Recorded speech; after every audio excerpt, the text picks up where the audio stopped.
Hello everyone, it's Jamal Thomas. Welcome to the Progressive Soapbox. I have done this video twice and I'm massively frustrated, but I'm going to do it one more time because I think it's an important video. At the Unity Reform Commission, TYT's politics was there asking questions. They were essentially covering the event. And in covering the event, the topic of superdelegates comes up. Now, superdelegates is a big deal. Ultimately, it allows the party itself to put its thumb on the scale with regards to who the party itself wants to exceed from the primaries. So think of it as a third of the vote goes to just Democratic functionaries who are lobbyists and maybe sometimes politicians, or politicians and lobbyists and these kind of corporate people who function in the party itself. Massive amount of influence. One superdelegate votes equals to like tens of thousands of votes of just a regular human being. It is fucking amazing. Thumb on the scale. Just because you have a process doesn't necessarily mean that process is fair. That process may be there to lend a certain amount of legitimacy to a candidate in the sense of this person won this process in this particular way. It doesn't mean the process is fair. Closed primaries, superdelegates, is a way that the party constrains who votes. And it also allows the party to have a certain amount of influence on who that party wants to exceed into that office.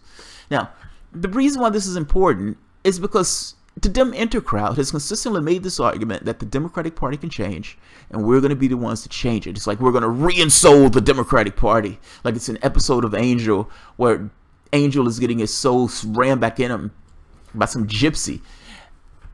It's like, okay, I understand the position. I am not against the position. Fair enough. Do your thing. But if they're right, if Bernie Sanders is right, one of the battles that Bernie Sanders must win, it's a crucial battle to win. Bernie Sanders has even made the argument himself. Superdelegates and open primaries. You need open primaries, and you need to get those superdelegates removed or greatly diminished. Bernie Sanders has been talking about running in 2020, or been acting as if he's going to run in 2020, giving foreign policy speeches and everything else. And the news come out that he thinks it's his turn. Good. I want him to have that point of view. If Bernie Sanders runs, goddammit, Bernie Sanders is getting my vote. Primaries and a general election, and he would beat the stuffing out of Donald Trump. It's a tangent. Just my position. If the Dementer crowd is right, that is a plank you need to take down. You got to take it down. If you're going to show progress, meaning if you're right, then you need to be able to show progress. Showing progress is these things have been greatly diminished or removed, and open primaries.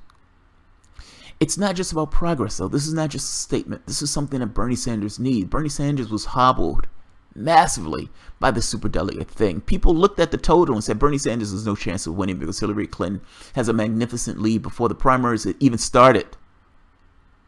So, come on. So, yes, that's a problem in and of itself. Those things need to be removed. If Sanders is right, if the Dementer crowd is right, then those are planks that need to be taken down for Sanders to have a chance in the next election in 2020. I've consistently made this position. I am not against people trying to do the Dem-Enter thing. I'm not against it. But I think you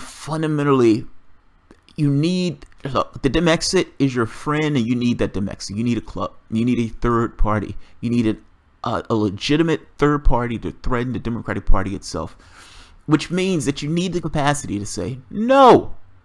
You need the capacity to say no. It's not folding your hands in a corner and going away. It's, I am voting for somebody who represents my interests. If there is a candidate that's on the marquee that represents my interests, fair enough.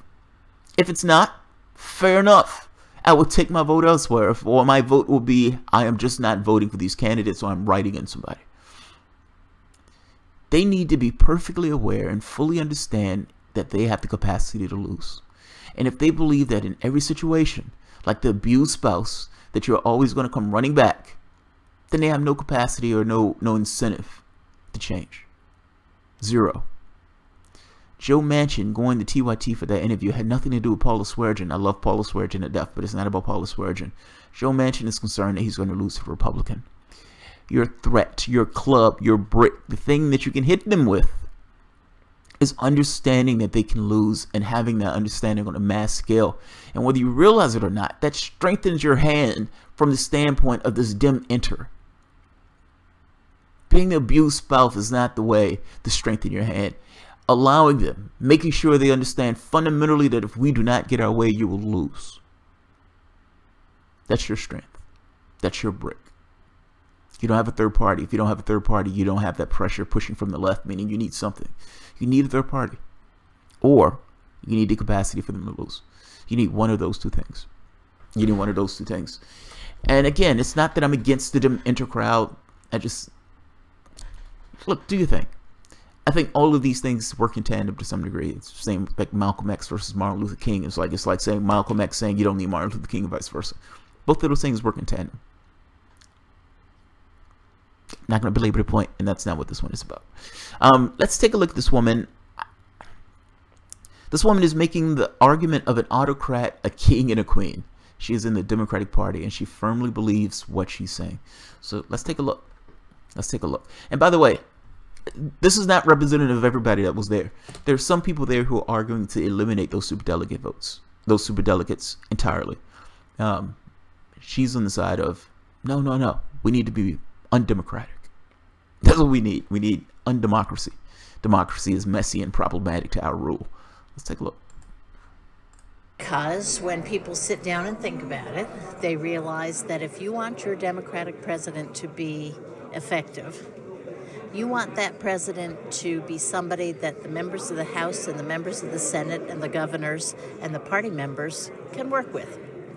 And that it's not just about elections, it's about governing. We are one party, and the way the Constitution was set up, you need the president and the Congress getting together.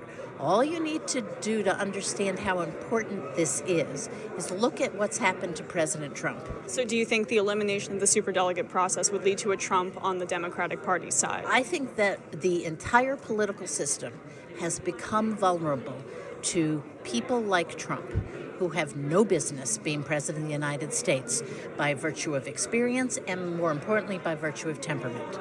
And that we have opened ourselves up to a very dangerous situation where basically kind of charismatic people can capture a political system, even when the other actors in that system know full well that that person is not capable of being president.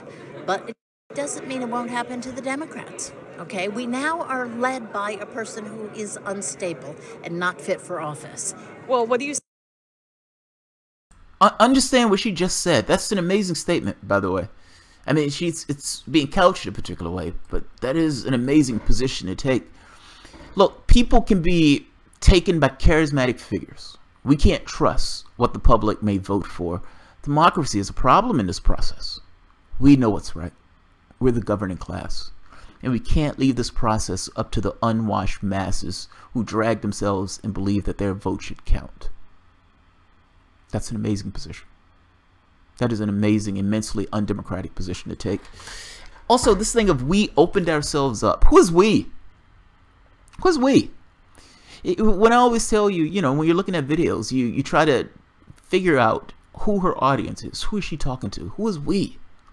It's not we. You've already called us unwashed masses. At the very least, you've said we don't know what the fuck we're talking about when we're making our votes. You know, it's like, these guys are just fucking idiots. They vote for anything. They vote for anything. Who is we? Who is we? Are you talking about the governing class? Are you talking about the governing class? Look, if you're saying that the public itself can't be trusted with regards to the vote, fair enough. That's your position. You can take that position. That is the position of an autocrat, a king, or a queen, but you can take that position. Then voting is a pain in the ass for you. And you're effectively saying, look, we've opened ourselves up. But there's a fundamental question here. Why did you open yourselves up? What opened you up to this? Failing opened you up to this. Meaning you guys have essentially had this status quo arrangement where you've had this workable point of view of the world and you wanted to bring in other people with this workable point of view, and that workable point of view was in no way working for the rest of the public. You are scared that the public wants to change the arrangement that you guys have created. That's what this boils down to. We've opened ourselves up. You have opened yourselves up because you have failed magnificently. There are needs that needs to be addressed, and your workable point of view, the point of view that you take, this idea of markets being more important than human beings, is not the point of view that the public wants. That's what this boils down to. You're threatened by what the public wants because you understand that there is a sea change, and you want to keep a particular position with a particular point of view in that office. That's what this all boils down to. Let's be honest. Call it what it is. You believe democracy is messy because you believe democracy may be against your best interests. And not just you. Not just you. Let's be honest. There is an aggregation, or Democrats aggregate around a particular position. That position being who's paying us. Who's paying us? Who's putting money in our G-string? Who's paying us? Who's going to swipe a credit card down our ass? That's where we work. That's what they work with. That's what their point of view is. The people who you put into that office, and it just seems, I mean, I could be wrong, but the people who you select tends to get a lot of money. They're bribed to a magnificent degree.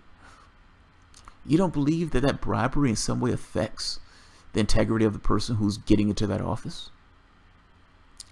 It seems like third-way Democrats have taken it over, and they consistently want to make sure that the person who's going into the office behind them has a particular point of view of the world. If the public is voting for somebody where it doesn't like that point of view of the world, and it's trying to get over and over again this point that we don't like this particular point of view of the world, we want this to change, this is not working for us, then they're unwashed masses, and they don't know what they want. They're choosing somebody in a way that we don't like the way that they choose those people. I understand we live in a representative government, but yeah, the Constitution got it wrong. Let's keep watching her. It gets worse. Say to people who say that the Democratic Party is supposed to be better than the Republicans, they're supposed to have an more open process, and the superdelegates take away from that open process. She got annoyed. What the superdelegates tell you is what they think of the people running for president, and you have to listen to them for one reason: they actually know them. No, that's not why we have to listen to them. We have to listen to them because you've ensconced this policy where one superdelegate equals to like 10,000 human beings. That's why we have to listen to them because they know them. That's not why we have to listen to them. I give two shits about what lobbyist Howard Dean thinks. The reason why we have to pay attention to Howard Dean in this capacity because one Howard Dean is equal to like 10,000 human beings. That's not why we have to listen to them because they know them.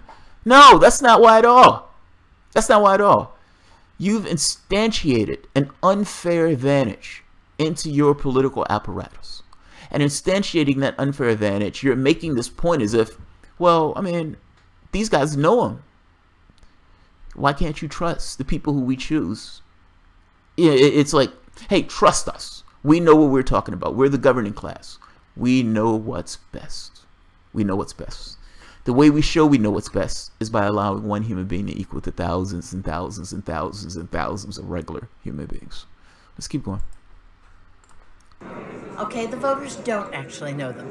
The voters can be fooled, as many Republicans were fooled by Donald Trump, and they now regret it. Okay, so you want in the process, you want somebody who actually knows the candidates and can evaluate them on the basis of their ability to govern. So look at it this way. You would not go to a neurosurgeon who was not validated by other neurosurgeons, right? You would not get an electrician who wasn't accepted by other electricians. This is a very important office, and we are choosing somebody with no input from other people who govern. That's a no. That argument does. You're comparing apples to freight trains. They're two different things. The argument that you're making, your comparison is way off. This analogy doesn't work in the least. Yes, an electrician can criticize another electrician. A doctor can criticize another doctor. The degree and the point of view that they're using to criticize them is a technical point of view. There is a technical standard that these guys have somewhat agreed to, and in this technical standard, they're disagreeing or they're criticizing something that somebody done, or they're evaluating something that somebody done. That is different than a politician. The people who are criticizing or evaluating someone else's technical work is doing so from a body of knowledge that's been created. In politics, you have dogs in the hunt. The technical person usually doesn't have a dog in the hunt if they're evaluating that person, honestly. The politician is getting paid massive amounts of cash to take a perspective. That politician has allegiances and biases. That politician is not held up to any particular standard. That person who you're talking about, who you're choosing, they can be lobbyists, they can be corporatists, they can be just Democrats who follow and toe a particular line, a particular point of view that coincides with an agreed upon point of view within the party itself. Maybe the public doesn't like that agreed upon point of view. Did you think that? Have you thought about that? Have you thought about that the agreed view point of view that you guys have accepted? It's not what the rest of the public wants. You guys are losing. Consistently. Losing. How do you lose this much? And still take this attitude of we're the governing class, we know what's best for you. Trust us. Trust us. If I write a software program, I may have somebody at work that look over my work and say, hey, you can update this, tweak this, change this. He's not doing it because he's an asshole. He's doing it because there's a technical standard that they want to apply. You as a politician is going to get huge amounts of cash. Are you telling me that the amount of cash that that person gets in no way besmirches the integrity of that particular person? Let's be honest. Are you telling me that when Hillary Clinton started that election, she had all those superdelegate votes before anybody even really knew who was going to be in the race? This had nothing to do with them choosing the best candidate. They chose the person who they knew. In some of these cases, they were relationships. In other cases, you had situations where states were dependent upon the Clinton Foundation just for its very existence. Be honest. Be honest. Your issue here is that the person who wins the presidency changes the DNC. They put their head in the DNC, meaning your existence is at risk. If that was a lefty, if that was somebody who did not follow your particular point of view of the world, this idea that markets and dollars matter more than human beings, if that person wins the DNC, you understand that you completely obliterate what you consider currently, right now, to be a Democrat. This idea of the standard is governance. I suspected you changed that standard because if you went with the original idea of, well, superdelegates, we want to get the person who's better elected and all this electability and all this other stuff. You've taken that off the table. You've changed everything to governance. I think you understand that the person you guys chose for superdelegates was not any more electable. You can look at the polls and show that she was too close to maniacs. Bernie Sanders was beating the stuffing out of all of those candidates. If you were going with this idea of who was the superior candidate, who was the most electable candidate, it was easily Bernie Sanders. That had nothing to do with the choice that you guys made. And this governance stuff had nothing to do with the choice you made either. So be honest. I'm a governance. You're literally talking about the reason why democracy is a pain in the ass. It's a pain in the ass to us. There are candidates who we like. And these dirty voters, they think they want somebody. They don't know what's best for them. They don't know what's best. We can choose. We're the Democratic Party. We're going to choose for the voters. They fuck up. They don't know what they're talking about. That's an amazing point of view. How do you say this with a straight face and not understand that what you're saying is democracy is a problem? We don't like this idea of the voters choosing who they actually want to run the government. And yes, that also means that you have a dog in the hunt because your workable point of view may get overturned. Workable point of view may get overturned. It's fucking amazing. Let's keep going. Emma, good job for pushing back. Let's hear. But let me just one more pushback. Hillary Clinton got virtually all the superdelegates before people even voted, and she lost to Donald Trump. So she wasn't the superior candidate in the eyes of the American people. But I'm not talking about superior candidates. I'm talking about people who are able to govern. And there's no doubt that she would have been able to govern. There's no doubt that her colleagues who had worked with her thought she would be able to govern. I'm talking about something different, okay? This is the ability to actually function if you get elected. In other words, it doesn't do anybody any good to elect people who cannot govern. It doesn't do anybody any good either if you can't get elected. You lost a reality show host. Your candidate lost a reality show host. You put your superdelegate votes with a straight face behind somebody who could barely beat Ted Cruz in the polls going into the general election. The person who you guys chose lost a reality show host.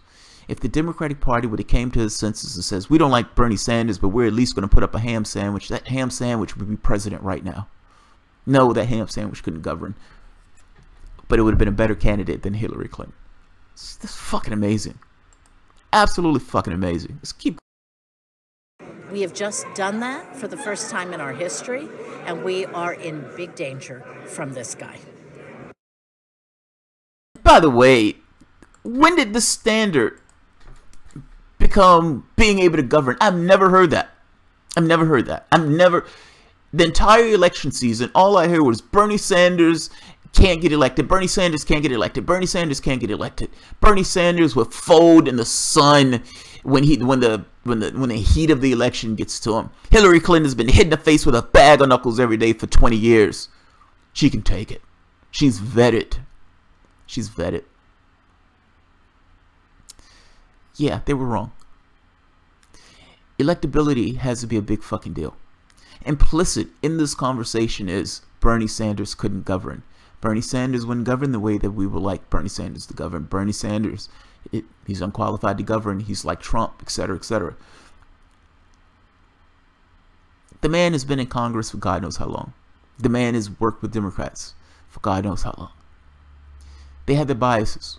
This has nothing to do with who can quote-unquote govern it. Nothing to do with it at all. This is everything to do with, this is the person that we want. This is the person who has our particular workable point of view. We want to keep those people out.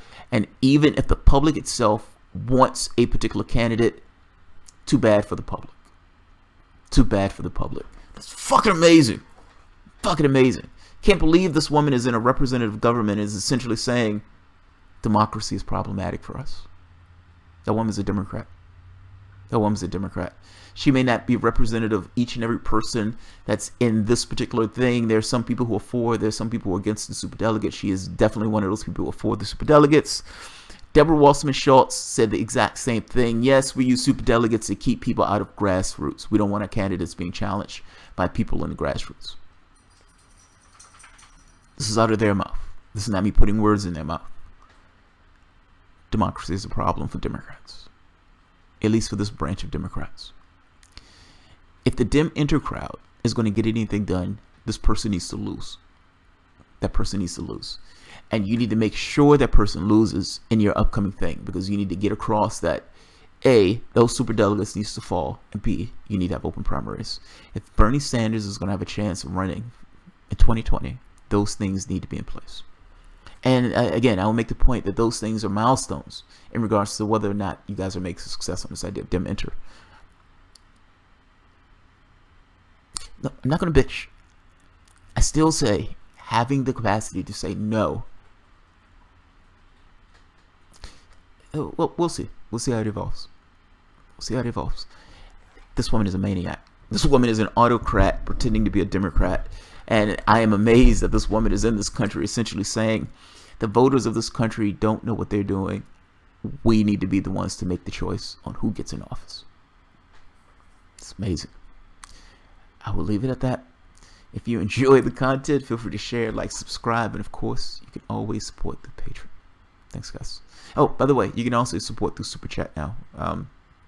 I've been doing live streams more. In fact, this was done with the live stream originally, and the audio was basically screwed up, and I didn't necessarily want to leave the video up with the audio screwed up. So I redid this. It is a pain in the ass to continuously do a video like multiple times, but I wanted to do this one. So have a good one, guys. Thanks.